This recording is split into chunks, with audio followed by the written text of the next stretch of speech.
Welcome back to another episode of ROC Boys football. Today we're taking a look at the Oklahoma Sooners as they host Kent State. The Brent Venables era has begun, and the buzz around Norman and this OU football program is something, again, we've talked a lot about Oklahoma on the channel. I appreciate all the Oklahoma fans who have joined in, talked ball with us. It's a team that I really did not like 12 months ago with Lincoln Riley. And it is just so hard to see what BV has done with this program and just not root for them. They are my third favorite team in college football right now. I love the energy around the Sooners, and I quite frankly love what they're doing on the football field. We're going to talk a little bit about that, how they match up against Kent State. But before that, again, just wanted to say thank you guys, especially the Sooner fans, for all the support you guys have shown the channel. We talk Sooners at least once a week on the channel. We really do love this team. Love what Brent Venables is doing, so we really do appreciate you guys. Some of the best fans in the country. Let's start talking about what we saw week one and then what we're going to see against Kent State in week two. Week one, I know the offense looked good, but I'm going to start on the defense. Alex Grinch was a solid defensive coordinator. The biggest problem I saw with Alex Grinch and how he managed that OU defense was he had so many dogs, so many great athletes. You think back to the last year, Perrion Winfrey, Nick Benito, Isaiah Thomas.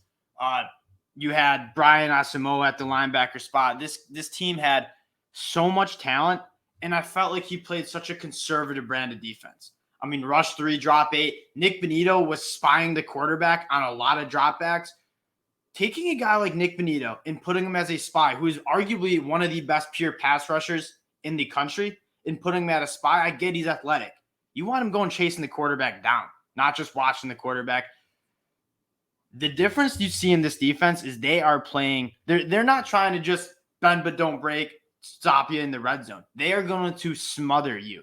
And that's what you saw. I mean, these guys were flying around the football field. A guy like Billy Bowman, I mean, I loved what I saw of him. He's a high recruit coming out of high school. He was flashing, flying around the field. You take a look at the other guys. Jalen Redmond, still that dude. Reggie Grimes, I thought looked really good. You're taking these athletes and you're letting them loose. I feel like Alex Grinch had such like a leash on these guys. And you have all these athletes. You probably have the most talented defense in the Big 12, and you're playing a brand of defense that doesn't really let those guys cook. Not with Brent Venables. It's unacceptable. And one of the best things you saw from his presser, someone asked him, what do you think about the defense running opposite of a Jeff Lebby offense that runs so fast? Because that's not an excuse. If you're tired, get off the field. He's not going to play that vanilla defense where he's dropping 8 and not putting pressure on the quarterback, not getting after the opposing offense. He is going to let those dogs run loose, and you saw that against UTEP. Did they give up some explosive plays? Sure they did, but they also forced some turnovers, and they were extremely aggressive, putting the defense in conflict and making them make plays. That's what I'm so excited for about this Oklahoma team. Yes, we'll talk about the offense, but what I saw from the defense was just, it's a fun brand to watch. You saw what he did at Clemson. Those guys were flying around the football field, not giving up an inch. That's what you're going to see in Norman. And when you think about translating to the SEC, that's what you need to do in the SEC. I get the Big 12 is a little different. When you get into the SEC, and this is why we've been saying this the whole summer, there's not a better coach for Oklahoma to lead them into SEC play than Brent Venables, with that physicality, that attitude he brings on the defensive side of the ball. With all that being said, the offense, specifically the first 3 drives, I watched the cut-up of the game. I did not watch it live. The first 3 drives from this offense, sexy. That's the term I'd use. I mean, Jeff Lebby, Dylan Gabriel is the perfect quarterback for this Jeff Lebby scheme and system. He's a guy that gets the ball out quick. He gets the ball accurate and on time. And that's what Jeff Lebby's a very, very rhythmic offensive coordinator. Saw that with Matt Corral at Ole Miss. That offense, it's very contingent on getting that first down, getting in a rhythm, and then just charging down the field. They do it fast. I thought that offense looked very fast. Dylan Gabriel looked in control of that offense. And even as a Wake Forest fan, the most important aspect you can have as an offense under that scheme is being very comfortable in getting your guys ready, getting the ball to the referee, and snapping and going fast. Dylan Gabriel, Jeff Lebby, they looked that part. And I'm very, very excited to see kind of how that progresses, because guess what? It's only going to get better. Second thing I want to note, the run game and the running backs were absolutely awesome. Eric Gray's a guy that we were waiting on.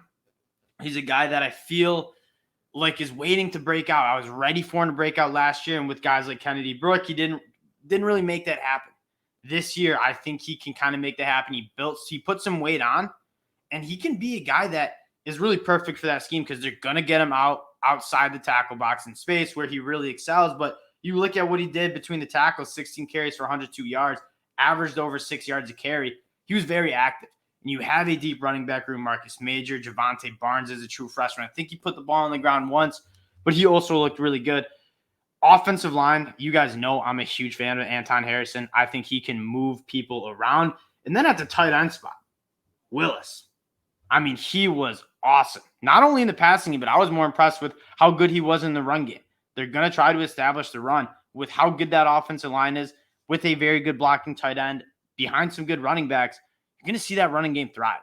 And then finally, the wide receiver talent, it's good. Marvin Mims is one of the best receivers in the country. You saw him get loose downfield a couple times.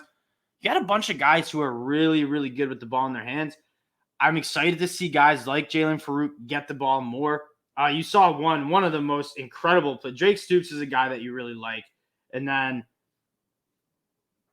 I like that receiving corps a lot. Like when you look at Theo Weiss, Marvin Mims, Drake Stoops, Jaleel Farouk, a bunch of guys who are very talented. You couple that with a good offensive line and a quarterback who is accurate, he takes care of the football, and he gets the ball on time to those playmakers. This offense is going to be very good. Does OU have a chance to make the college football playoffs? I think they do because of how complete this football team is. They are very good on the defensive side of the ball with one of the best, if not the best, defensive-minded head coaches.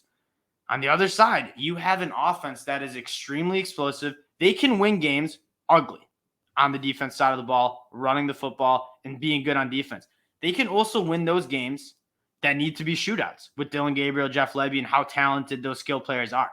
That's something we haven't seen out of this Oklahoma team in years past. Last couple of years under Lincoln Riley, they could only win those shootout games, and when they got to play the SEC teams, they struggled because they couldn't really play that other brand of football, the more physical brand of football that's battled in the trenches, establishing the run, being more physical on defense. They didn't have that DNA in them. This team, with this coaching staff and the talent they have, very, very different. Talking a little bit about Kent State, very good offense. They have some playmakers both at the running back spot and the wide receiver spot. You're going to see this defense get stressed a little bit more than they did against UTEP. I'm excited. I'm more excited about the defense. This offense is going to put points up against Kent State. They just have the playmakers to do it. They got the quarterback. They got the wide receivers. I'm excited to see what Oklahoma does against a fast-paced offense. Kent State is going to want to do the same thing Oklahoma does on offense. They're going to want to get a lot of drives, try to score a lot of points. I'm very excited to see what Oklahoma can do. Can they get after the passer? Can they stop some of those playmakers on the outside perimeter? That's kind of the story of the game. I think you're going to learn a little bit more about this Sooners team against Kent State than you did against UTEP, especially on the defense side of the ball. And then second of all, this is going to be on my monitor. I know there are a lot of good games on the night slate for week 2 of college football. At night in Norman, Oklahoma, this game will be on my monitor. I cannot wait to watch this team live play. Again, there's something just special about football in Norman right now, and I love it. I follow them on Twitter, Instagram, all the social media accounts. Feed me all the Brent Venables hype. I absolutely love this team. They're kind of my darling team right now.